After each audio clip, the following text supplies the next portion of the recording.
Alhamdulillah. Alhamdulillahi Rabbil Alamin. Alhamdulillahilladzi bini'matihi tatimmus shalihat. Ashhadu an la ilaha illallah wahdahu la syarika lah. Wa ashhadu anna Muhammadan abduhu wa rasuluh. Alladzi la nabiyya ba'dah. Allahumma salli wa sallim wa barik ala hadzal nabiyil karim. Nabiyina Muhammadin sallallahu alaihi wasallam wa ala alihi wa ashabihi ajma'in, amma ba'd. Fa ya ibadallah, usikum wa nafsi bitaqwallah faqad fazal muttaqun. Qala Allah ta'ala fil Qur'anil Karim, a'udzu billahi minasy syaithanir rajim. Ya ayyuhalladzina amanu ittaqullaha haqqa tuqatih wa la tamutunna illa wa antum muslimun. Kaum muslimin hadirin sidang Jumat yang dirahmati oleh Allah Subhanahu wa taala. Kita semua tahu bahwa saat pertama kali Nabi kita sallallahu alaihi wasallam datang ke Madinah, maka yang beliau bangun untuk pertama kalinya adalah masjid. Namun mungkin tidak semua tahu bahwa institusi kedua yang dibangun oleh Rasulullah sallallahu alaihi wasallam setelah masjid itu adalah pasar. Pertanyaannya, apakah ketika Nabi sallallahu alaihi wasallam tiba di Madinah, Madinah tidak mempunyai pasar? Jawabannya tidak. Bahwa Madinah memiliki pasar. Ada 4 bahkan pasar di kota Madinah. Ada pasar Bani Qainuqa, ada pasar Zabalah, ada pasar Mazahim dan pasar Nabiut. Dan keempat-empat pasar itu adalah milik Yahudi. Madinah yang memang sejarah mencatat sebelum Islam datang ke Madinah, mereka telah duluan tinggal di situ sekian lamanya. Jamaah dirahmati Allah, Rasulullah sallallahu alaihi wasallam kemudian menginisiasi pasar untuk kaum muslimin. Pasar kaum muslimin ini kemudian tumbuh, berdiri, berkembang, dan tidak lama kemudian, hanya butuh waktu kurang lebih 8 bulan, keempat-empat pasar Yahudi itu tutup. Jamaah dirahmati Allah, sepintas lalu kelihatan bahwa sosok yang namanya Muhammad sallallahu alaihi wasallam atau Islam yang dibawanya itu adalah sosok penghancur, anti stabilitas, suka campur tangan, sok berkuasa, dan mungkin tempelan-tempelan negatif lainnya bisa saja muncul. Tapi mari sebelum kita terlalu jauh dengan stereotip dan prasangka buruk terhadap Nabi kita yang kita cintai itu, mari kita lihat satu peristiwa yang akan menjadi pembanding terhadap syubhat-syubhat yang kita sebutkan tadi. Kisah ini atau peristiwa ini diriwayatkan oleh Imam Ahmad, Abu Daud, At-Tirmizi, Ibnu Majah, Ad-Darimi, dan lain sebagainya. Yaitu ketika itu suatu saat harga-harga barang di Madinah naik melonjak. Maka orang-orang pun datang kepada Rasulullah SAW dan mengatakan, Ya Rasulullah, syairna, tetapkan harga untuk kami. Ya, harga barang sudah terlalu mahal, kami tidak sanggup untuk membeli. Maka Nabi Shallallahu Alaihi Wasallam menjawab, sesungguhnya Allah huwal musyair, dialah yang menentukan dan menetapkan harga, yang menyempitkan dan melimpahkan kurnia, yang maha memberi rezeki. Sesungguhnya aku berharap untuk menemui Allah nanti dalam keadaan tidak ada seorang pun dalam kalangan kalian yang menuntut kepadaku haknya yang telah dizalimi, baik itu pada darah ataupun hartanya. Jamaah yang dirahmati Allah, para ulama hampir semua sepakat menjelaskan bahwa ketidakinginan Rasulullah SAW mencampuri pasar saat itu karena memang saat itu pasar sedang berjalan normal, berjalan dengan adil. Tidak ada sikap-sikap atau perbuatan-perbuatan yang mengarah kepada kecurangan di pasar Madinah waktu itu. Kembali kepada pertanyaan kita tadi atau kasus pertama kita tadi, mengapa Rasulullah SAW tetap membangun pasar di saat sudah ada pasar-pasar Yahudi? Apakah Nabi SAW membawa sentimen agama? Oh, itu pasar Yahudi, kita orang Islam harus bikin pasar sendiri? Jawabannya tentu saja tidak. Tidak ada sentimen-sentimen agama dan keturunan di sini. Karena fakta membuktikan bahwa Nabi SAW pun pernah berinteraksi dengan orang Yahudi. Beliau SAW pernah mempercayakan pengelolaan ladang-ladang di tanah Khaybar kepada orang-orang Yahudi dengan skema bagi hasil. Dan itu ada di hadis muttafaqun alaih. Demikian pula ibunda Aisyah radhiyallahu anha, istri Nabi SAW, mengisahkan bahwa pada akhir hayatnya Nabi SAW pun pernah membeli beberapa takar gandum dari seorang pedagang Yahudi. Dan seterusnya. Bahwa Rasulullah SAW pernah melakukan interaksi dengan Yahudi, betul pernah. Jadi sebenarnya tidak ada sentimen. Tidak ada bawa-bawa isu kesukuan, keturunan dan lain sebagainya. Maka apa jawabannya dengan pertanyaan kita tadi? Mengapa Rasulullah SAW tetap membangun pasar?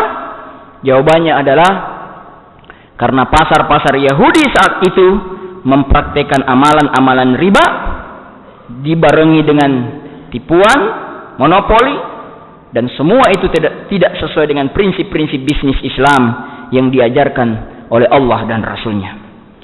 Jamaah dirahmati Allah, umat ini tidak pernah alergi berhubungan dengan siapa saja. Karena memang kita diperintahkan Allah untuk berinteraksi dengan siapa saja. Di surat Al-Hujurat ayat 13, Ya ayuhan nas, inna khalaqnakum min dzakarin wa unsa. Wahai manusia, kami ciptakan kalian dari laki-laki dan perempuan. Wa ja'alnakum syu'uban wa qabaila. Kami jadikan kalian bersuku-suku, berbangsa-bangsa. Lita'arafu, agar kalian saling kenal mengenal. Tidak ada larangan dalam agama ini untuk berinteraksi dengan siapa saja. Silahkan tanya sejarah tentang Muhammad Sultan Mahmud Shah, Raja Malaka tahun 1488 sampai 1528. Mengapa ia pernah menyambut Diogo Lopes de Esquerra dan mengakuinya sebagai wakil Raja Portugal di tanah Malaka. Namun pada akhirnya mereka sendirilah yang mengusir Sultan Mahmud Shah dari tanah Malaka. Tanyalah Sultan Ternate 1522. Mengapa ia mengizinkan Portugis berbisnis rempah-rempah di tanah Ternate, bahkan membolehkan mereka membangun sebuah benteng. Namun kemudian ia sendiri dibuang oleh Portugis ke Goa, India kalau nggak salah. Tanyalah Sultan Ageng Tirtayasa, penguasa Banten. Tanyalah ayam jago dari timur Sultan Hasanuddin, mengapa mereka menyerang VOC. Sejarah akan memberikan kepada kita pelajaran-pelajaran yang harus memang kita pahami. Jamaah dirahmati Allah, aktivitas ekonomi dan bisnis bagi Islam bukanlah sekedar hubungan untung dan rugi semata, bukan sekedar pencapaian-pencapaian materi saja, bukan semata-mata hubungan dengan manusia sesama, tetapi berbisnis dalam Islam adalah bagaimana kita berhubungan dan berbisnis juga dengan Allah Subhanahu wa taala. Allah Subhanahu wa taala berfirman dalam surat As-Saff ayat 10 dan 11. A'udzu billahi minasyaitonir rajim.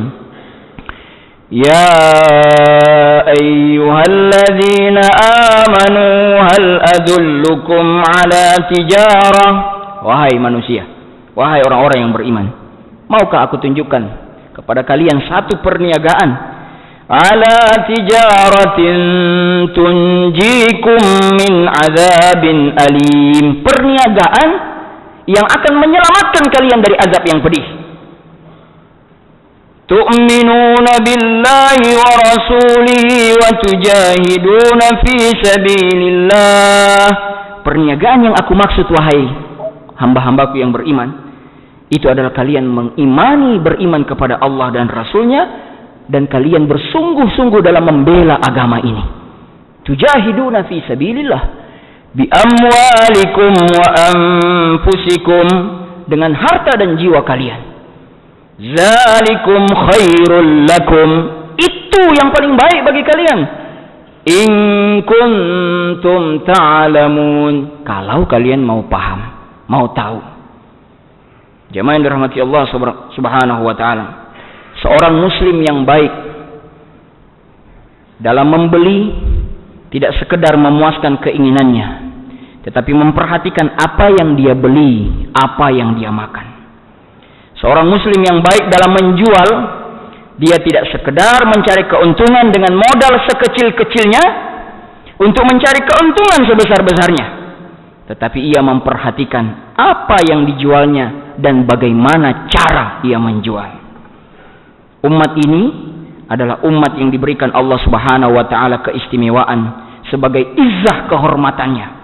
Kehormatan yang tidak boleh dijual dengan harga yang murah atas nama toleransi yang semu.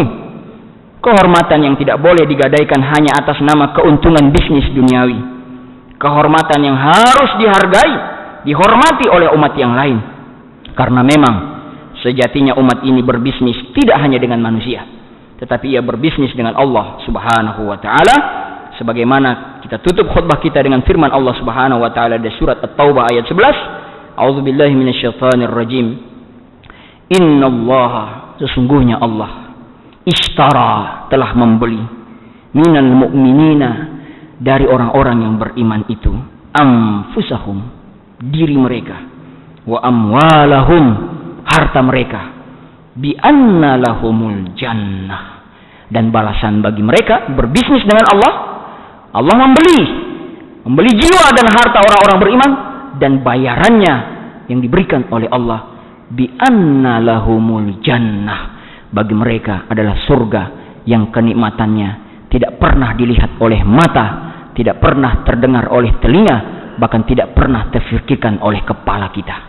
Barakallahu li wa lakum fil Qur'anil azim, wa nafa'ani wa iyyakum bima fihi minal ayati wa zikril hakim, wa taqabbal minni wa minkum tilawatah, innahu huwas samiul alim. Aqulu qawli hadza fastaghfiruh, innahu huwal ghafurur rahim.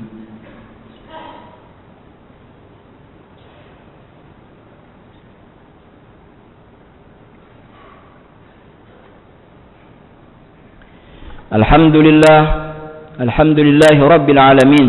Ashhadu an la ilaha illallah wahdahu la syarika lah, wa ashhadu anna Muhammadan abduhu wa rasuluhu alladzi la nabiyya ba'dah. Allahumma salli wa sallim wa barik ala nabiyyina Muhammadin sallallahu alaihi wasallam wa ala alihi wa ashabihi ajma'in, amma ba'd. Jamaah dirahmati Allah, khutbah kedua ini sama-sama kita berdoa kepada Allah. Semoga Allah memberikan keberkahan pada hidup kita, keluarga, masyarakat, bangsa dan negara ini. Inna Allah wa malaikatahu yusalluna ala nabi, ya ayyuhalladzina amanu sallu alaihi wa sallimu taslima. Allahumma salli ala Muhammad wa ala ali Muhammad, kama sallaita ala Ibrahim wa ala ali Ibrahim, wa barik ala Muhammad wa ala ali Muhammad, kama barakta ala Ibrahim wa ala ali Ibrahim fil alamin innaka Hamidum Majid. Allahumma ighfir lil muslimina wal muslimat wal mu'minina wal mu'minat. Allahumma ighfir lana wa liwalidina warhamhuma ya Allah kama rabbawna shighara. Rabbana hab lana min azwajina wa zurriyyatina qurrata a'yun waj'alna lil muttaqina imama. Allahumma ansur Islam wal muslimin. Allahumma a'izzal Islam wal muslimin birahmatika ya arhamar rahimin. Rabbana taqabbal minna du'aana ya Allah, innaka antas sami'ul alim, wa tub alaina innaka antat tawwabur rahim. Rabbana ya Allah atina fid dunya hasanah wa fil akhirati hasanah wa qina azaban nar. Wa sallallahu ala nabiyyina Muhammadin wa ala alihi wa ashabihi ajma'in. Subhana rabbika rabbil izzati amma yasifun, wa salamun alal mursalin walhamdulillahi rabbil alamin. Aqimus salah.